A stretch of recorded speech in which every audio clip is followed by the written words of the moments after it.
Assalamualaikum warahmatullahi wabarakatuh. Apa kabar semuanya?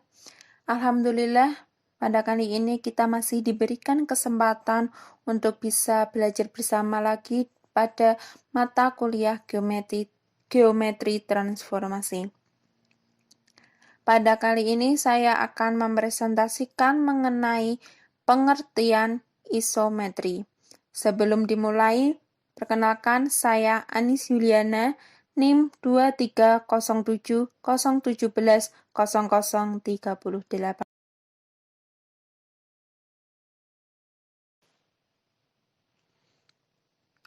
Langsung saja kita ke definisi 2.1, di mana disebutkan pada definisi 2.1, misalkan T suatu transformasi. Transformasi T ini disebut isometri jika dan hanya jika untuk setiap titik P dan Q, anggota dari bidang Euclides V, berlaku bahwa panjang dari P aksen Q aksen itu sama dengan panjang dari PQ, di mana P aksen itu adalah transformasi dari P dan Q aksen adalah transformasi dari Q.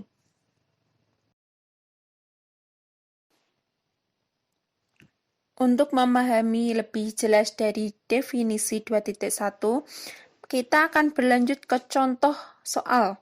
Contoh 2.1. Misalkan diketahui garis G pada bidang V. Anda pandang transformasi T yang ditetapkan sebagai berikut. A. Jika P elemen dari G, maka transformasi P adalah P.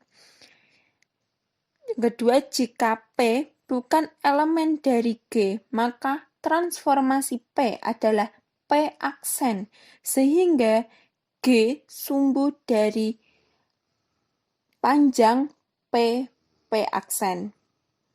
Apakah transformasi T ini suatu isometri atau bukan? Coba kita lihat sekilas dari soal yang tertera, maka akan kita bisa lihat bahwa nanti akan ada titik P, kemudian ada titik P aksen, dan di situ perlu kita garis bawahi bahwasanya G sumbu dari panjang P aksen.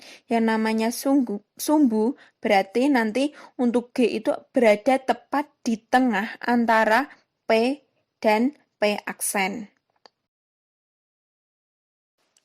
Langsung saja kita ke penyelesaian 2.1. Sesuai dengan definisi 2.1, silahkan baca kembali definisinya tadi. Anda harus mengambil dua titik sebarang P dan Q anggota dari V.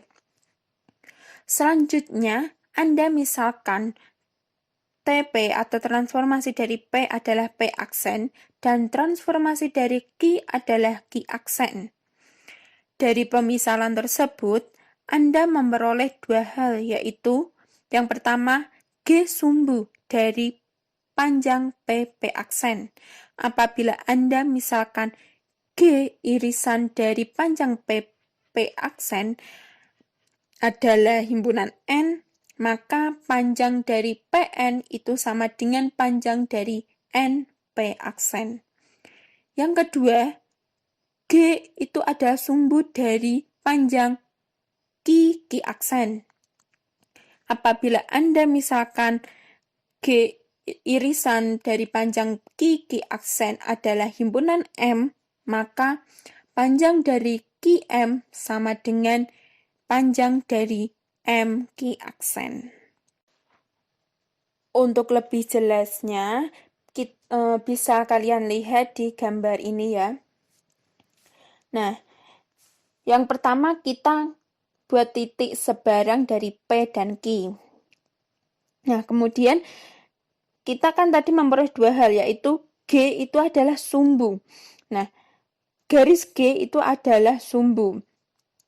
Sumbu dari garis P aksen dan juga sumbu dari ki aksen. Nah, tepat di pertengahan atau di perpotongan garis G dengan garis P aksen, maka kita namai dengan titik N. Kemudian di perpotongan antara garis G dan garis ki aksen, kita namai dengan titik M.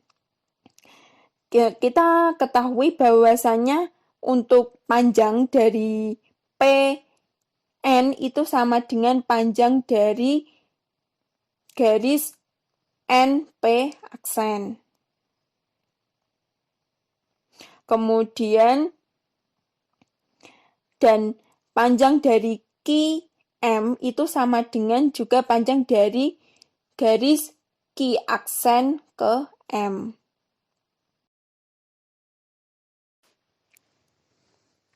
Untuk langkah selanjutnya, kita perhatikan gambar lagi. Nah, kita hubungkan masing-masing titik dari P dan Q, kemudian P aksen dan Q aksen, kemudian P dan M, serta P aksen dan M. Kita hubungkan dengan suatu garis. Kemudian coba perhatikan untuk segitiga PNM dan segitiga P aksen NM. Jadi dua segitiga yang ada di tengah itu ya. Kita lihat sangat jelas ya, untuk PN itu sama dengan NP aksen. Kemudian sudut PNM itu sama dengan sudut P aksen NM. Maaf, mungkin lebih tepatnya kongruen ya, karena di situ berada di titik perpotongan yang berbentuk sudut siku-siku. Jadi sama keduanya, besar sudutnya. Kemudian garis NM itu sama dengan NM. Jika kita lihat, kita kembali lagi ke sifat kekongruenan segitiga. Di situ kan sudah ada sisi, sudut, sisi yang sama panjang. Jadi, sudah memenuhi sisi, sudut, sisi yang sama atau yang kongruen, maka segitiga PNM itu kongruen dengan segitiga P aksen NM.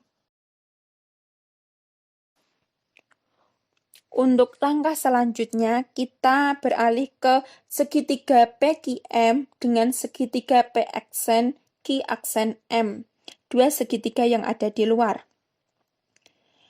Di slide sebelumnya kita ketahui ya, untuk segitiga P aksen NM itu kongruen dengan segitiga PNM. Maka sudah pasti untuk panjang dari PM itu sama dengan panjang dari P aksen M. Selanjutnya, untuk sudut NMQ itu kongruen juga dengan sudut NMQ aksen, karena kita lihat di situ adalah sudut siku-siku. Dari situ, dari kedua sudut itu kita bisa ketahui sudut PMQ itu kan sama dengan sudut NMQ dikurangi sudut PMN. Sedangkan untuk sudut P aksen MQ aksen itu sama dengan sudut NMQ aksen dikurangi sudut P aksen MN. Atau sama juga dengan sudut NMQ dikurangi sudut PMN. Akibatnya dari di atas, maka sudut PMQ itu kongruen dengan sudut P aksen MQ aksen. Maka itu kita anggap pernyataan yang kedua ya. Pernyataan yang pertama tadi PM itu sama dengan panjang P aksen M. Langkah selanjutnya, QM itu sama dengan Q aksen M. Sudah sangat jelas. Maka dari pernyataan 1, 2, 3 tadi kita dapat simpulkan bahwasannya segitiga PQM itu kongruen dengan segitiga P aksen Q aksen M. Karena kekongruenan dari dua segitiga tersebut mengakibatkan panjang PQ itu sama dengan panjang dari P aksen Q aksen.